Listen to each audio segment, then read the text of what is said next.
Ladies and gentlemen, let's get ready to rumble! Bonsoir, un jeudi soir boxe écourté. Allez, 1 heure pour faire le tour de l'actualité française et internationale, mais surtout pour vivre un grand moment avec un France-Arménie amateur. Et oui, les boxeurs amateurs ne boxent pas simplement tous les 4 ans lors des Jeux Olympiques, mais ils sont présents aussi tout au long des saisons. Bonsoir Jean-Claude. Bonsoir. Alors, France-Arménie avait lieu du côté d'Issy-les-Moulineaux. Voici une dizaine de jours organisés par le club, toute une équipe dynamique, et par Bruno Wartel. Les boxeurs amateurs sont là, bien là, Jean-Claude. C'est important qu'on s'y intéresse d'abord, parce que c'est vrai que c'est pas que tous les 4 ans où il y a des compétitions. Et puis parce que c'est important de voir leur évolution, ce qui se prépare pour les futurs championnats olympiques, par exemple, les Jeux olympiques, et puis leur progression, voilà. Alors, les boxeurs amateurs, toujours bien sûr coachés par Monsieur Cosentino, Aldo, et puis avec le maître d'œuvre, c'est bien sûr Dominique Nato, était à Issy-les-Moulineaux, avec des boxeurs que l'on connaît bien. Ils étaient déjà aux Jeux olympiques. Ah oui, pour certains, mais il y a des jeunes qui arrivent quand même. Il y a des jeunes, il y a Genoubali, 2 ou 3 comme ça qui arrivent maintenant qu'il faut surveiller de près parce que les places vont être chères pour se rendre à Pékin et puis pour représenter la France. Alors c'est important, hein, à moins de 15 mois, 16 mois donc des Jeux Olympiques de Pékin, et puis à environ 6 mois d'une échéance mondiale, ce sont les championnats du monde qui auront lieu dans l'Est en septembre. Oui. Là encore, la sélection, parce que tous n'iront pas aux championnats du monde. Donc, ils doivent être brillants. Ils doivent, pour ça, avoir des rencontres internationales. Même si ces rencontres, elles sont un peu placées sous le sens de l'amitié. Parce que Arménie-France, c'est beaucoup d'amitié. C'est en ce moment, pour l'Arménie, un anniversaire pratiquement, où il se passe plein de choses et c'est bien qu'on s'y intéresse, qu'on soit auprès d'eux dans ces cas-là.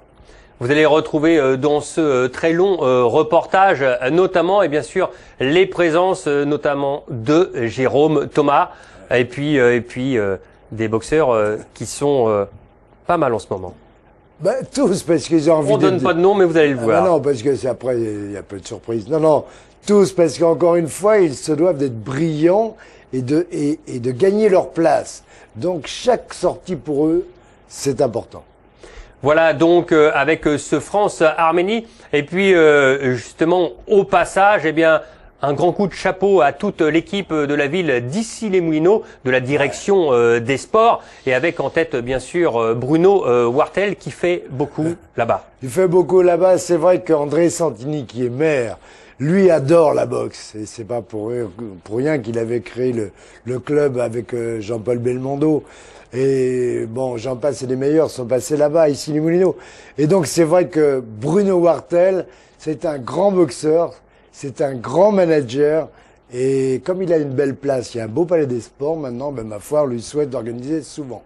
Et puis c'est ce qu'il compte faire là-bas, justement emporté par la dynamique du succès. Voilà donc pour la première partie de ce jeudi soir boxe France-Arménie. Dans quelques minutes, on parlera également dans ce rendez-vous de cinéma avec la sortie dans les salles ce mercredi d'un film Dans les cordes avec Bruno Puzzoulou et Richard Anconina. Ça fait du bien, la boxe au cinéma.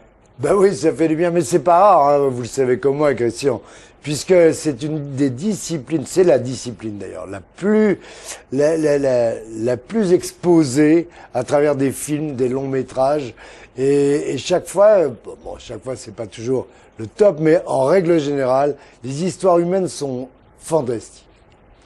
Autre point fort de ce jeudi soir boxe, ce ne sera pas de la boxe anglaise, mais de la boxe pied-point, du kickboxing, avec un reportage de nouveau sur Farid Villaume, ce boxeur français que vous connaissez tous et qui va affronter la star thaïlandaise Buakaw. Ça promet, et ça sera à Levallois encore. Buakaw, oui, ça promet, rien que le nom. Non, mais c'est vrai que maintenant il y a des progrès effectués par nos boxeurs pieds-points et qui progrès au niveau de la boxe anglaise. Et donc ils deviennent percutants, ils deviennent performants et il y a du suspense chaque fois dans l'air. Et puis, dans ce jeudi Soir Box, une petite place pour la promotion d'un grand combat qui sera diffusé sur Canal+. Ce sera le samedi 5 mai. Ça sera en direct des États-Unis, au MGM. Vous commencez à sentir un petit peu? Regardez, bande-annonce. Everyone's talking. And the world will be watching.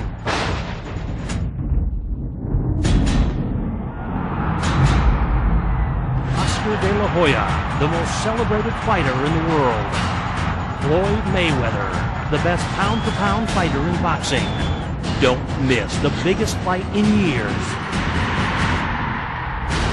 De La Hoya versus Mayweather, May 5th. Et oui, le 5 mai, ce sera donc De La Hoya face à Mayweather, ce qu'on appelle aux États-Unis le combat de la décennie. Ouais, oui, c'est souvent le cas, mais c'est vrai que sur le papier, c'est un très très grand combat. Il va y avoir un suspense énorme. Alors, comment va se comporter Mayweather dans une catégorie supérieure? Comment va se comporter De La Hoya en étant obligé de perdre du poids? C'est difficile à dire aujourd'hui. La technique, l'artiste, enfin 2 artistes presque. Ça va être un match très serré. Allez, on va voir tout de suite dans ce jeudi Soir Box si France-Arménie a été un match très serré. C'est parti, on se retrouve du côté d'Issy-les-Moulineaux. Vendredi 23 mars, le Palais des Sports d'Issy-les-Moulineaux pour cette rencontre France-Arménie avec du monde, du beau monde autour du ring et notamment la présence de Jean-Paul Belmondo. Et pour commenter cette rencontre avec nous, le DTN de cette équipe de France, Dominique Nato. Bonsoir Dominique. Bonsoir Christian. Alors, sous l'œil également de Bruno Wartel, présent bien sûr dans cette organisation à Issy-les-Moulineaux, que représente un France-Arménie pour vous, Dominique Nato? Une confrontation très serrée avec une équipe d'Arménie qui est difficile à manœuvrer, donc une bonne évaluation pour nos boxeurs. Et on va tous les voir, ces boxeurs français de Ali Halab, Jérôme Thomas. Et on va commencer tout de suite par le petit dernier, Nordine Oubaly. Dominique Nato, il était bien sûr présent là-bas. Du côté d'Issy-Moulineaux, c'est parti avec la catégorie des moins de 48 kilos.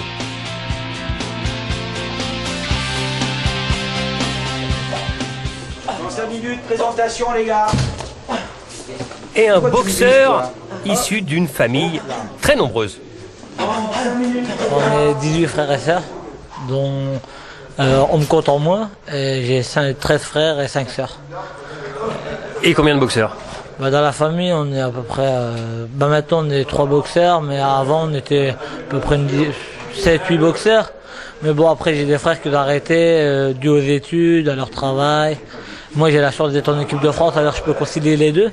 La boxe, c'est un sport que j'aime, et mes études que j'apprécie aussi. Avec ce qui est bien en équipe de France, on peut faire les deux choses qu'on a envie de faire dans sa vie. Alors ce n'est pas l'équipe des Oubaly, mais l'équipe de France, ça représente quoi l'équipe de France?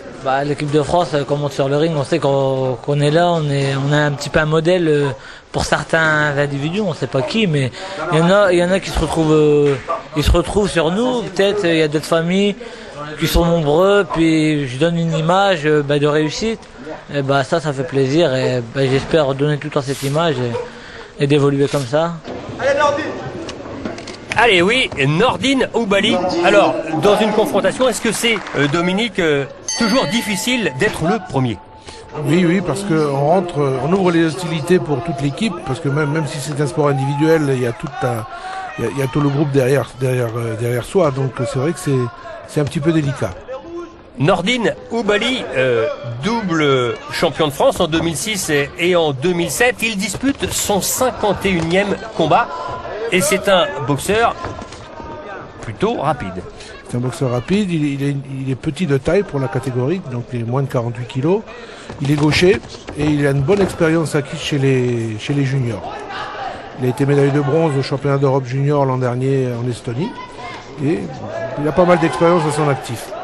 Et face à lui, Danielian Ovagnès, c'est un boxeur que Nordine connaissait avant de le rencontrer. Alors, nous le connaissions puisque ce boxeur a été médaille de bronze au dernier championnat d'Europe senior à Plovdiv. Nordine n'a pas fait ses championnats d'Europe, donc il n'a pas pu le connaître et le voir. Donc on connaissait la valeur de ce garçon, hein, qui est très rapide, mobile. Très bon travail en contre-attaque de la part de Bali. Donc je pense que dans le coin, on lui a demandé de contre-attaquer, d'occuper le terrain, puisqu'il est plus grand. Et on l'a vu, on est bien sûr donc avec les règles de la scoring machine dans cette boxe amateur, avec un Nordine Ogbali qui était en retard dans les premiers rounds et finalement, eh bien, qui s'en sort bien. Il s'en sort même très bien, puisqu'à mon goût, il avait même gagné. Match nul. Voilà. Le score de parité parfait, 25-25. Vraiment, il était fuyant. C'est leur boxe, les Arméniens. Ils savent boxer, ils savent gérer le combat. Moi, j'ai fait du mieux que je pouvais. Mais bon, pour moi et les entraîneurs, on fait match nul, alors que je pense que normalement, on aurait dû bien gagner au moins 5-6 touches d'avance minimum. Mais bon, cela, ça m'a permis aussi de me donner encore, de me donner à fond et de puiser sur mes réserves. C'est ça qui fait que peut-être que j'arriverai à me qualifier aux mondiaux, faire une médaille et peut-être faire les Jeux Olympiques, c'est mon objectif.